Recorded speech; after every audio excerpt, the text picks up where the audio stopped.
Hello, my lovely listeners. Welcome to my YouTube channel. Please subscribe my channel and press the bell icon button. Friends, bell icon button ज़रूर से ज़रूर press करना, तभी आपके पास नई notification आ पाएंगी। आज की जो स्टोरी सेंडर है, इनका नाम है खुरम। खुरम अपना एक स्टोरी हमारे साथ शेयर करना चाहते हैं। खुरम बताते हैं वो जब बहुत छोटे थे, अपनी मॉम के साथ वो इंडिया में रहा करते थे, दिल्ली में, और उसके फादर काम की वजह से उनको अरब कंट्री जाना पड़ा था। वहाँ पर उनको जॉब मिला था, अच्छी खासी जॉब थी, अच्छी सैलरी थी, इसीलिए उनको वहाँ पर स्टे करना पड़ा। वो चाहते थे कि कुछ दिन वहाँ पर वो सेटल हो जाए, उसके बाद अपना फैमिली को लेकर जाएंगे। इस वजह से खुरम और उनकी मॉम जिस घर में रहते थे, वो घर काफ़ी बड़ा था। तो उनके मॉम ने कहा कि हम एक छोटे घर में शिफ्ट हो जाते हैं। तो वो लोग एक छोटा सा घर देखे और शिफ्ट हो गए। तब करीब करीब खुरम का उम्र था 13 इयर्स, और उनकी मॉम मतलब उनकी एक छोटी सिस्टर भी थी, वो 3 इयर्स की थी। उनके नाना जी का बहुत तबीयत खराब हुआ। उनके नाना जी उन लोग के बहुत सपोर्टर थे, बहुत मददगार थे। वो भी दिल्ली में ही रहते थे, इसीलिए उनकी मॉम वहाँ पर साहस करके रह सकती थी अपने दोनों छोटे छोटे बच्चों को लेकर। उनके नाना नानी उनसे बहुत प्यार करते थे। उनके जो बड़े मामा थे वो यूके में रहते थे, और उनके छोटे मामा कहीं दूसरे शहर में रहते थे। उनके नाना नानी भी अकेले रहते थे। इस वजह से खुरम के घर पर उनके नाना नानी का बहुत आना जाना था। एक दिन अचानक उनका पता चला कि उनके नाना जी का किडनी फेलियर हो चुका है। इस वजह से उनके नाना जी का तबीयत खराब रहने लगा और उनको डायग्नोसिस वगैरह कराना पड़ता था, वरना उनका जो शरीर था फूल जाता था। डॉक्टर ने कह दिया था कि इनका एंड टाइम आ चुका है। काफ़ी उनकी तबीयत खराब हो रही थी। तो खुरम के मम्मी ने क्या किया, अपने ही घर में, क्योंकि उनका जो रूम लिए थे वो स्कूल से बहुत ही करीब था अपने बच्चों का, तो अपने पेरेंट्स को लेकर उन्होंने अपने घर आ गई। उनके मॉम और पापा भी उनके पास रहने लगे। 2 कमरे थे, तो एक कमरे में खुरम अपने बहन और अपने मॉम के साथ सोया करते थे, और फिर उनके नाना नानी एक कमरे में सोया करते थे। उनके नाना जी को नींद नहीं आती थी। वो क्या करते थे, अपना थोड़ा थोड़ा वॉकिंग किया करते थे। एक सेहन था छोटा सा ही, वहाँ पर वो बैठ जाया करते थे चेयर में। एक दिन उसी तरह वो बैठ गए। बैठने के बाद काफ़ी रात हो चुकी थी। पहले उनको साइड से सीटी की आवाज़ आई। उन्होंने इधर उधर देखा। उन्होंने लाइट्स भी नहीं जलाई थी, जस्ट अंधेरा ही था, लेकिन उनको कुछ दिखाई नहीं पड़ा। तो वो अपना फ़ोन से, उनका भी मोबाइल था, तो वो अपना मोबाइल से कुछ कुछ देखने लगे। उनको घबराहट सी होने लगी, और वो सुबह से शाम तक ऐसे ही बेड में पड़े पड़े, इसीलिए रात को उनको नींद नहीं आती थी। उनसे ज़्यादा चला नहीं जाता था। तो फिर वो देखते हैं कि ठीक वो जहाँ पे बैठे थोड़ी सी दूर में 2 बच्चे खेल रहे हैं। ये देखकर वो तो पहले सोचे कि ये क्या, खुरम और उसके जो छोटी बहन है वो दोनों जाग गए हैं क्या। उन्होंने पहले उन दोनों को नाम से बुलाया, लेकिन वो बच्चे उनको केयर नहीं किए। वो अपने खेलने में ही बिजी थे। फिर उनके नाना जी ने देखा, कुछ देर बाद एक आदमी आया उनके पास, जो काफ़ी लंबा था। इतना लंबा था कि कोई इंसान इतना लंबा चौड़ा नहीं हो सकता, और जैसे लग रहा था वो इतना काला था कि उनके नाना जी बता नहीं सकते। उन्होंने जब अपना मोबाइल का टॉर्च ऑन करके देखने लगे, तो बच्चों के जो मतलब उनके सर में बिल्कुल बाल नहीं थे।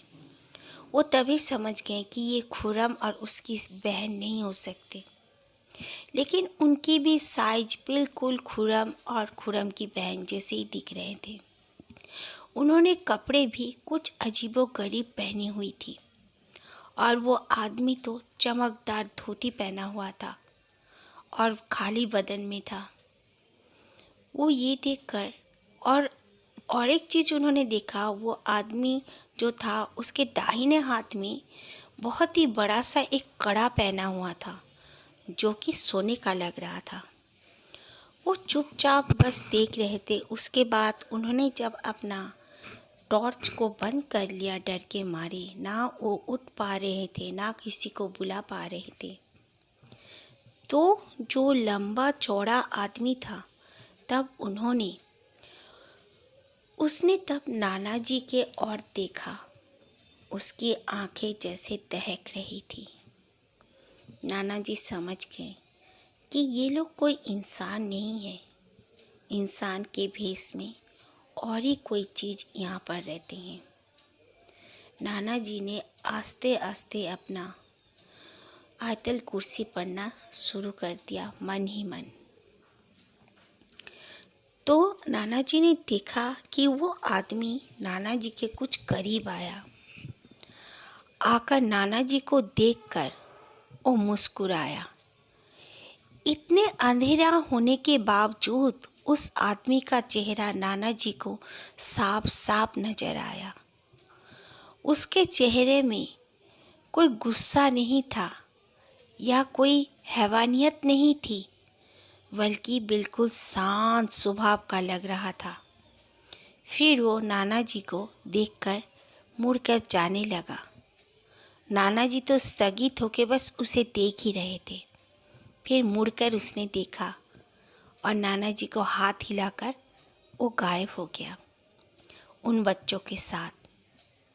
उसके बाद नाना जी अपना आस्ते आस्ते उठ कर आकर वो सोने लगे।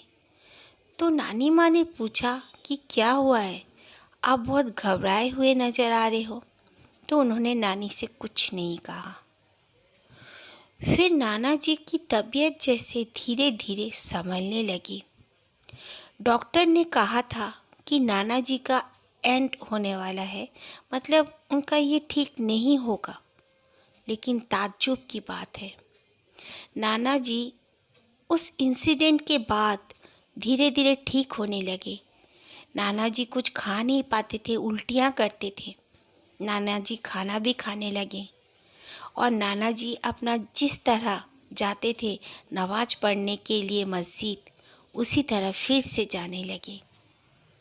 नाना जी करीब करीब 10 साल हमारे बीच रहे। डॉक्टर्स भी ताज्जुब हो गए थे कि नाना जी का इतना बदलाव ऐसे कैसे हो सकता है, लेकिन कोई समझ नहीं पाया। पर नाना जी ने एक दिन अपना मन से ही बैठकर मेरी मम्मी को और नानी को सारी बातें बता दी थी। उसके बाद ये भी बताया था कि उनका परिवार यहाँ पर आबाद है। मेरी माँ भी कभी कभी फील किया करती थी कि जैसे कोई दो बच्चे इधर उधर टहल रहे हैं। कभी हंसने की आवाज़ आना धीरे से, और कभी लगता था ऐसे कि कोई औरत जैसे बैठी हुई है चेयर में, लेकिन देखने पर अचानक से गायब हो जाती थी। इस तरह फील हम सबको हुआ है। मेरी बहन, छोटी बहन जो थी, वो तो कभी कभार दोपहर को हम सब सो रहे हैं और मेरी बहन जैसे किसी के साथ बॉल खेल रही हो, बिल्कुल हंसते हुए बातें करते हुए, जैसे एक दूसरे से बच्चे खेलते हैं। इस तरह बहुत से बातें हमारे साथ हुई। फिर हम उस घर में करीब करीब 3 साल रहे। हमारे साथ कोई प्रॉब्लम नहीं हुआ। हम लोग फिर पापा के जहाँ जॉब प्लेस में चले आए। नाना नानी अपने घर चले गए। पर मेरे नाना कभी वो बात को भूल नहीं पाते थे और नानी को बड़े ही मुस्कुराते हुए ये बातें बताया करते थे। नानी बताती है, हम लोग यहाँ पर आने के बाद हमारे इतने अच्छे दिन गए कि मतलब हम सोच भी नहीं सकते हैं। क्योंकि जब हम इंडिया में थे तब हमारे पापा के पास कोई जॉब नहीं था अच्छा सा। बहुत मुश्किलों का सामना करना पड़ता था, नाना नानी से हेल्प लेना पड़ता था। लेकिन अब हमारे पास कुछ भी कमी नहीं है। अब हमारे पास दो दो गाड़ियाँ हैं, अपना घर है और मैं भी स्टैंड कर चुका हूँ। मैं अपने पेरेंट्स को बहुत मानता हूँ और मेरी छोटी सिस्टर का मैरिज भी हो चुका है। मैं तो इतना भी चाहता हूँ कि अगर मैं इंडिया जाऊँ तो काश उसी घर में मैं रह पाऊँ।